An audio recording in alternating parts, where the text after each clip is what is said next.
ভালো সিনেমা যখন দেখতে হয় না, এই নন্দনে মানুষ ওই সকাল 6টার থেকে দাঁড়িয়ে একটা ছবি দেখার চেষ্টা করছে, মানে ছবিটা কতটা ভাইরাল হয়ে আছে। দেখুন, ভালো সিনেমা যখন দেখতে হয় না, এই নন্দনে আমরাও মাটিতে বসে ছবি দেখেছি।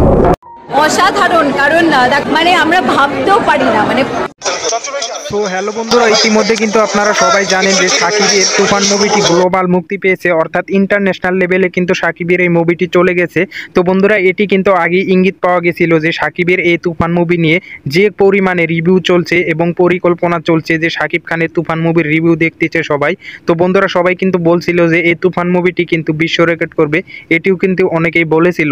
তবে কিন্তু কলকাতায় সাকিবের তুফান মুভির শো শুরু হয়ে গেছে, সেখানে কোয়েল মল্লিক এবং প্রসেনজিৎ কিন্তু সাকিবের তুফান মুভিটি দেখে প্রশংসা করছে এবং বলতেছে তো ভালো পারফরম্যান্সের অ্যাক্টিং এবং রায়হান রাফি অসাধারণ একটি সিনেমা উপহার দিয়েছে বাংলার চলচ্চিত্রকে, এবং কি এই সিনেমাটি আসলেই গ্লোবাল সিনেমাতে যাওয়ার যোগ্য, কারণ এই সিনেমাটি যে দেখছে সেই সাকিবের প্রেমে পড়ে যাচ্ছে, অর্থাৎ সাকিবের ভক্ত হয়ে যাচ্ছে। এবং এই সিনেমাটি এত সুন্দর কাহিনী দিয়ে সাজানো হয়েছে এবং লাস্টে কিছু টুরিস্ট রাখা হয়েছে, যেটি দেখে সবাই মুগ্ধ।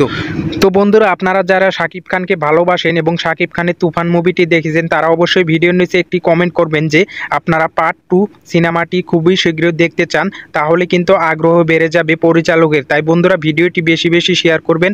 ধন্যবাদ।